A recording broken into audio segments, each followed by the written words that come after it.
यहाँ पर हमें वही पुरानी सीन दिखाई जाती है जहाँ पर मिस्टर हसीरा सब लोगों को बचाने जा रहा होता है, लेकिन उसकी नज़र किबिस्सू पे पड़ जाती है जो कि डीमन के हाथों से मार खा रहा होता है। तो वहाँ पर वो बचाने चला जाता है किबिस्सू को और उससे कहता है यहाँ से चले जाओ। तो किबिस्सू दूर जाके खड़ा हो जाता है और यहाँ पर मिस्टर हसीरा उस डीमन के दो टुकड़े कर देता है, लेकिन यहाँ पर गर्दन कटने के बाद भी वो डीमन का कुछ नहीं होता, मरता नहीं है। तो यहाँ पर मिस्टर हसीरा सोच रहा होता है कि आखिर ये मरा क्यों नहीं, लगता है इसकी मेन जो लाइफ है वो कहीं और है। तो उसकी नज़र उसके वास पे पड़ती है तो वो डायरेक्ट वास को ही काट देता है, जिसके कारण वो डीमन भी मर जाता है। तो वो सोचता है कि मैंने सही सोचा और फिर वो दिमाग लगाता है कि शायद ये असली डीमन नहीं है, ये कोई डीमन ब्लड आर्ट है। और फिर वो सोचता है कि असली डीमन कहीं और है। उसी समय यहाँ पर किबिस्सू आ जाता है और उसके गले लग के उससे थैंक यू करने लग जाता है, कि कहता है कि मैंने तो तुम्हें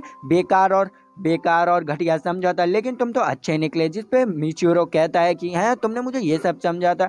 तो वो किबिस्सू अपने ही आप में एम्बेरस हो जाता है कि सॉरी मैंने ये कहा, लेकिन मिचिरो सोचता है कि मुझे इसकी बातों पे ध्यान नहीं देना चाहिए और विलेजर्स को बचाने जाना चाहिए। तो वो वहाँ से चला जाता है, लेकिन यहाँ पर किबिस्सू उसके पास आता है और कहता है कि हाजिन उसका एक तलवार पे बहुत ज़्यादा ही मेहनत कर रहा है, दिन और रात लगा के, तुम्हें उसे बचाना होगा, क्योंकि अगर ऐसा हुआ तो वो अपने ही आप में गिर जाएगा, प्लीज़ उसे बचाओ। तो जिसे सुन के तेंजी यहाँ पर मिस्टर हसीरा को एक बात याद आ जाती है, पुरानी सी यादें, जहाँ पर डीमन स्लेयर का हेड उससे कह रहा होता है कि तुम अभी आराम करो, तुम्हारी हालत बहुत बुरी है, तुम्हारी याददाश्त धीरे धीरे करके वापस आ जाएगी और चिंता मत करो, ये धुंधली सी यादें तुम्हारी वापस एक दिन आ जाएंगी और तुम्हें बस बड़े इंसान बनना है और ठीक होना है। और फिर यहाँ पर वो अपनी दुनिया में वापस आ जाता है, मतलब मिस्टर हसीरा, और फिर किबिस्सू को उठा के विलेज की तरफ भागने लगता है विलेज की मदद कराने। फिर सेकंड सीन में हमें तेंजिरो को दिखाया जाता है जहाँ पर उसके पैर पे जो डीमन लगा होता है वो उसके ऊपर हमला ही करने जा रहा होता है, लेकिन तेंजिरो अपनी निचरन स्वाड से उसके मुंह के दो टुकड़े कर देता है। और एक तरफ वो डर भी रहा होता है कि मैंने इसके दो टुकड़े कर दिए, अब ये वापस दो में बदल जाएगा, और ऐसा ही होता है, वो दो में बदल जाता है और अपनी पावर का सोनिक बूम का यूज करके उसके ऊपर हमला कर देता है। लेकिन यहाँ पर तेंजिरो सोचता है कि इन लोगों में उतनी पावर नहीं थी जितनी पहले वाले में थी। तो वो समझ जाता है कि अगर एक डीमन दो डीमंस में डिवाइड होता है तो उसकी पावर कम हो जाती है। मेनली यहाँ पर चार डीमन हैं जो कि ह्यूमन के चार इमोशंस पे डिपेंड करते हैं, और अगर एक डीमन दो में कन्वर्ट हो जाता है तो उसकी पावर भी कम हो जाती है। और यही सोच रहा होता है और वो उन डीमन को भी मार देता है। उसी समय वो पीछे देखता है तो यहाँ पर वो जो पंछी वाला डीमन होता है वो उसके ऊपर हमला कर देता है, जिससे हमारा तेंजिरो बाल ही बाल बचता है, समझ लो बाल ही बच जाते हैं उसके।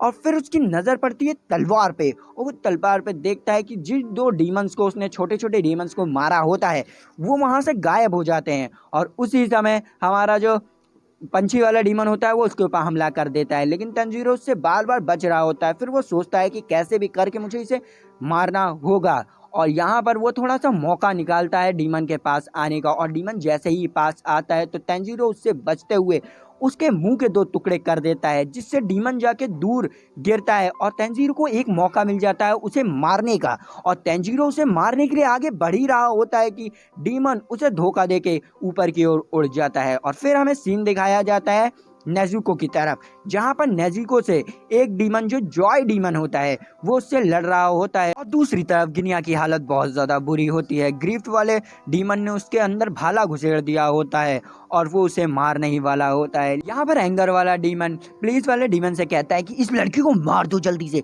लेकिन वो कहता है कि इस लड़की को मुझे छोड़ दो, मैं थोड़ी देर में इसे मार ही दूंगा। और फिर हमें दिखाया जाता है गिनिया का सीन, जहाँ पर वो जो ग्रीप वाला डीमन होता है वो घिनिया के अंदर से भाले को निकालने की कोशिश करता है, लेकिन वो भाला उसके अंदर धंसा होता है जिसकी वजह से निकल नहीं पाता। और यहाँ पर घिनिया मौका देखते ही अपनी बंदूक से उस डीमन का सर उड़ा देता है, लेकिन यहाँ पर अभी भी वो डीमन होश में होता है और उसके अंदर से भाले को कस के बाहर निकाल देता है, जिससे घिनिया ऐसा लगता है कि घिनिया का खेल खत्म, यहाँ पर घिनिया मर ही जाता है। लेकिन घिनिया यहाँ पर मरा नहीं होता। यहाँ पर एंगर वाला डीमन ग्रीफ से कह रहा होता है कि क्या ये मर गया है, इसे पूरी तरह से खत्म कर दूं। लेकिन यहाँ पर आवाज आती है गिनिया की, जो कि पता नहीं मन में कुछ बड़बड़ा रहा होता है और अपनी तलवार से उस पे हमला ही करने वाला होता है। लेकिन यहाँ पर ग्रीव डीमन कहता है कि शांत रहो, क्या कह रहे हो, और इस पे हमला करता है। लेकिन यहाँ पर गिनिया अचानक से गायब होकर उसके पीछे आ जाता है और उसकी गर्दन पे एक और हमला करने वाला होता है। लेकिन एंगर वाला डीमन अपनी इलेक्ट्रिसिटी वाली पावर से उसको बहुत ही हैवी वाला झटका दे देता है। लेकिन यहाँ पर गिनिया मौका देखते ही अपनी बंदूक से उस डीमन पे हमला कर देता है, जिससे उस डीमन का एक हाथ टूट जाता है और इलेक्ट्रिसिटी भी बंद हो जाती है। लेकिन इसी बात का मौका देखते हुए ग्रीव वाला डीमन उसकी पीठ पे एक बहुत बुरा वाला हमला कर देता है, जिससे यहाँ पर गिनिया दूर जाके रूम में गिरता है। और फिर हमें दिखाया जाता है नेजुको चैन की तरफ। यहाँ पर जो डीमन नेजुको से लड़ रहा होता है वो अपने पैर से नेजुको के पेट को आर पार कर देता है और नेजुको को मारने ही वाला होता है। लेकिन यहाँ पर नेजुको की बुद्धि खराब हो जाती है और नेजुको अपने एक पैर से उसकी मुंडी तोड़ देती है और अपने ब्लड डीमन आर्ट का यूज़ करके उसे जलाने लगती है और फिर उसका पंखा छीन के उसी के पंखे से उसे हवा में उड़ा देती है बहुत दूर। और फिर वो मुड़ते ही के साथ साथ एंगर डीमन के ऊपर हमला करने वाली होती है। लेकिन एंगर डीमन बहुत ज़्यादा ही चालाक होता है। वो अपनी लाठी की मदद से उसके हाथ से पंखे को फेंक देता है और उसकी गर्दन में अपने भाले को घुसा के बहुत बुरा वाला झटका देने लगता है। और फिर हमें नेक्स्ट सीन तेंजीरो की दिखाई जाती है। यहाँ पर तेंजीरो वो बर्ड डीमन से बचता ही बचता रहता है, लेकिन वो डीमन उसे बहुत बुरी तरीके से घायल भी कर रहा होता है। यहाँ पर तेंजीरो सोच रहा होता है कि मुझे कैसे भी करके नेजुको और गिनिया तक पहुँचना होगा। गिनिया और नेजुको मरना नहीं जब तक मैं आ रहा हूँ। और फिर यहाँ पर नेक्स्ट सीन हमें गिनिया की दिखाई जाती है, जिसे कि वो ग्रीव डीमन मारने ही आ रहा होता है। फिर यहाँ पर गिनिया उठता है और जोर जोर हंसने लगता है और कहता है तुम्हें पता है मैं कौन हूँ?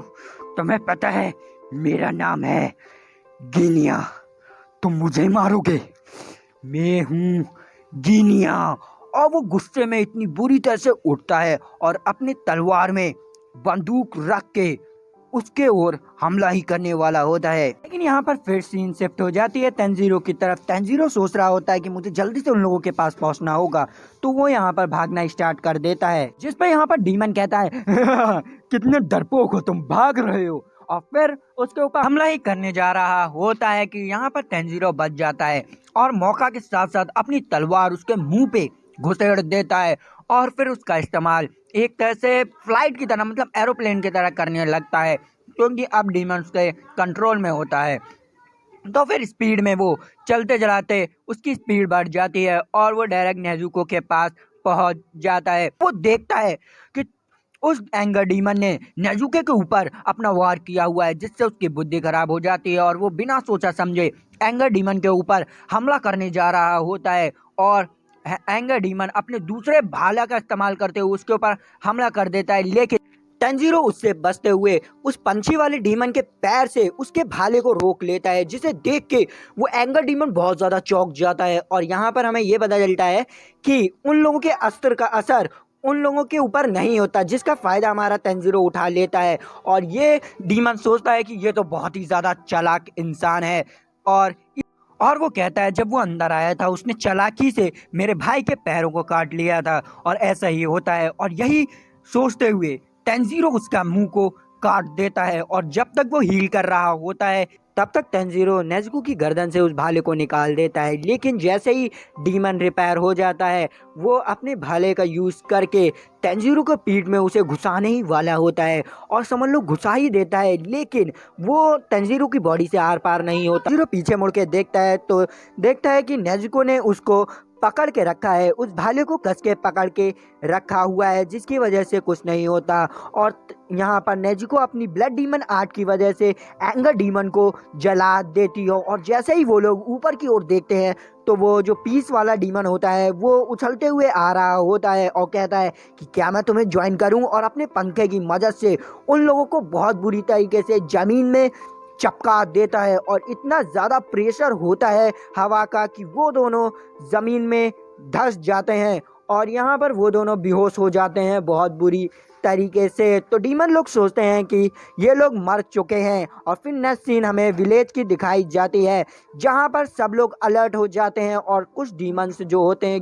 वो उनके विलेज में हमला कर देते हैं। लेकिन यहाँ पर वो जो विलेज के लोग होते हैं वो भी थोड़ा सा अपनी मदद कर रहे होते हैं। फिर हमें दिखाई जाती है एक कौवे को जो कि मिस्सूई की होती है और वो मिस्सूई को इन्फॉर्मेशन दे रही होती है कि विलेज में हमला हुआ है डीमंस का। और यहाँ पर हमें दिखाई जाती है मिस्सूई जो कि भागते हुए विलेज को बचाने के लिए जा रही होती है। और यहाँ पर हमारा एपिसोड डीमन स्लेयर का सीजन 3 का ख़त्म हो जाता है। तो यार आज की एक्सप्लेनेशन इतनी अच्छी नहीं हो पाई क्योंकि मेरी थोड़ी प्रॉब्लम सी है, इसीलिए तो मुझे माफ़ कीजिएगा।